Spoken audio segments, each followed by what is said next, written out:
Bienvenue sur Wapala, votre mag 100% Watersports. Au programme cette semaine, le report complet de la première étape du Stand-Up World Tour. C'était dans les grosses vagues de Sunset Beach il y a quelques jours. Ça y est, Sarah Hébert s'était lancée sur sa planche à voile pour traverser l'Atlantique. Nous vous avons préparé un reportage complet sur les coulisses de cette traversée. Mais tout de suite en guise d'apéro, une compile des plus grosses boîtes du stand-up à Sunset.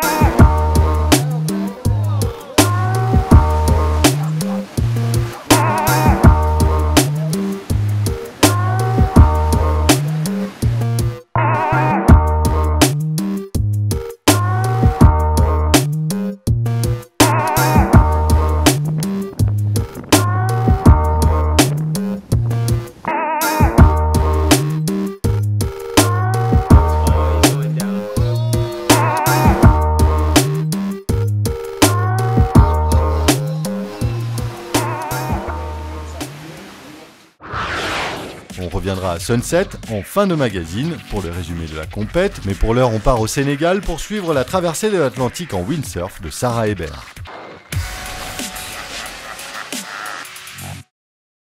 C'est chouette et un peu impressionnant parce que je me suis éloignée assez loin du bateau, mais comme il a un très long mât, c'était toujours un bon amer pour moi et je le voyais d'assez loin. Même si en milieu de journée il y a eu un épais brouillard, enfin une brume de chaleur qui s'est créée sur l'horizon, donc la voile se mélangeait un petit peu à tout ça. On est en train de trouver nos repères, notre petit train-train.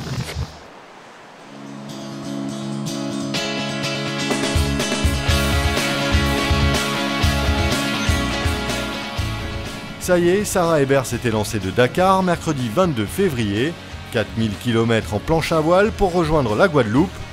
Une traversée de l'Atlantique estimée à 25 jours, suivie par un catamaran assistance. Alors le rôle du catamaran, c'est avant tout le chien de garde et puis c'est également l'hôtel, le mobil-home on va dire de Sarah durant sa traversée. En navigation, Sarah donc, va mettre son matériel à l'eau, on va la suivre, on va l'assister dans l'échange du matériel si c'est nécessaire. Et le soir, on récupère le matériel à bord. Denis aura pour mission de la remettre en état avec des massages. Ensuite, on va l'alimenter, elle va dormir.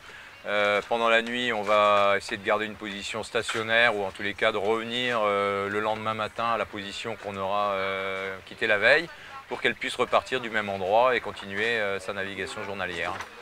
L'idée, c'est quand même de rester en visuel, de naviguer en visuel, de ne pas se perdre de vue parce que l'océan est grand et après on sait très bien que la technique n'est pas toujours fiable à 100%, donc l'idée c'est de rester en visuel avec un contact et de rester le plus proche possible l'un de l'autre. Ouais.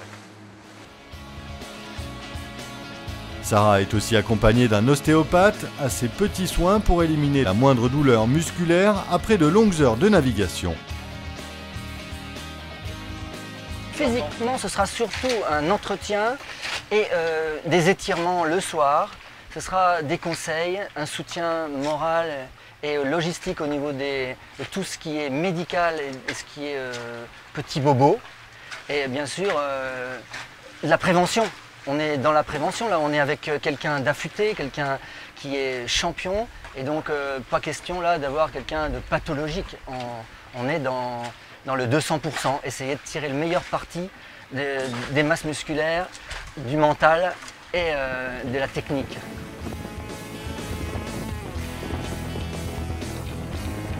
La sécurité est très importante dans ce genre de défi. De ce côté-là, rien ne doit être laissé au hasard. Revue en détail de l'équipement indispensable à une telle traversée avec la principale intéressée. Je pars avec 4 planches et 5 voiles, plus 5 autres de rechange. Mais là, aujourd'hui, je vais vous montrer un peu le matériel que je vais utiliser tous les jours. Donc en majorité, j'utiliserai 7 voiles, c'est une 6-4, et 7 planches, une 128 litres. Et donc là, j'ai de quoi régler ma voile en navigation par rapport à l'intensité du vent. Pour naviguer, moi, au niveau de la sécurité, J'ai envie de ne pas perdre ma planche, ce serait quand même bien. Donc du coup, je serai tout le temps accrochée à ma planche. Donc même si je suis fatiguée et que je tombe, j'aurai une ligne de vie entre ma planche et moi. Et puis comme on est au Sénégal, une petite combinaison, un gilet pour bien flotter. Alors ça, c'est pour le soleil parce que je vais beaucoup souffrir du soleil pendant ma traversée. Donc un lycra. Et puis je me suis fait construire des petits pantalons en lycra aussi, toujours pour le soleil, pour pas être cramé par le soleil, voilà. Mon harnais, bien sûr, un harnais qui remonte bien dans le dos pour pouvoir avoir une bonne assise. Et puis là, un sac qui me permettra de transporter ma nourriture, mon eau, et également un petit peu de matériel de sécurité. Comme ce sera assez lourd, je ne pourrai pas tout porter dans mon dos, donc je vais le diviser en deux et mettre une partie sur ma planche dans une poche que j'ai construite exprès pour ça. Voilà.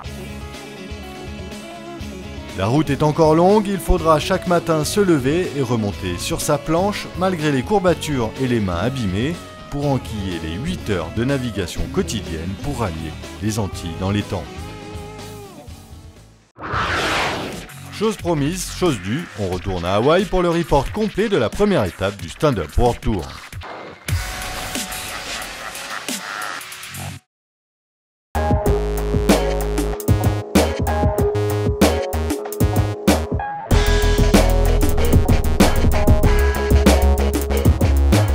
Cette première étape du Stand-Up World Tour s'est déroulée dans des grosses conditions. Le spot de Sunset Beach a offert ses plus belles vagues pour les phases finales de la compétition.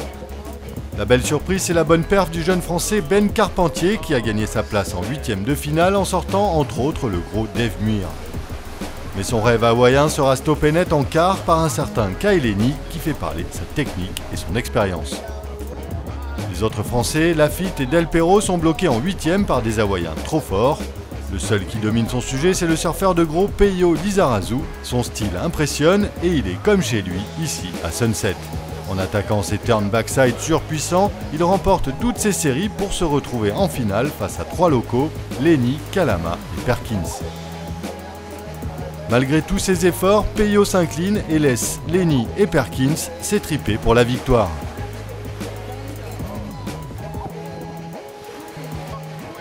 C'est finalement bon gars Perkins qui l'emporte avec 0,6 points d'avance. Prochain rendez-vous Stand-Up World Tour, c'est en France, en Bretagne, à la Torche, tout début mai. Mais d'ici là, bon ride et à la semaine prochaine.